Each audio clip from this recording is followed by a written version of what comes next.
Je suis verrier au chalumeau et donc je suis spécialisé en verrerie scientifique. Donc je suis souffleur de verre scientifique la journée et puis verrier d'art le soir. Et cette technique de verre, qu'est-ce que c'est?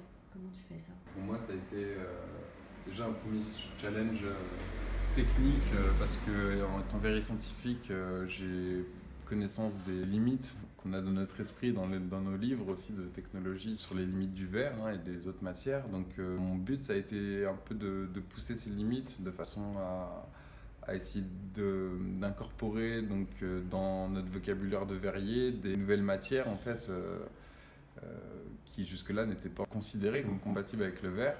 Donc le but, ça a été de les rendre compatibles, de les sublimer à l'intérieur de ces petites sphères de verre et d'amener les gens à s'intéresser à chacune de ces matières. Quelle matière tu intègres justement dans le Donc verre? des minéraux, des métaux, et avec un ami américain, Damon Taylor, on a été les deux vraiment peut-être verriers précurseurs dans ce domaine à essayer de mélanger des minéraux et des métaux qui jusque-là étaient considérés comme incompatibles. Et on a commencé à ouvrir des portes dans ce domaine il y a 4 ans, 5 ans. Tu m'as parlé d'une spécialité, quelle est ton œuvre phare?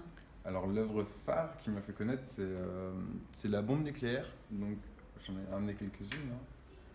Ici, là, j'en ai une qui est colorée en rose. Donc là, il y a un minéral en fait qui est dedans, qui est enchâssé en forme de poudre. Cette année, j'ai réussi à les colorer en leur amenant des nouvelles couleurs.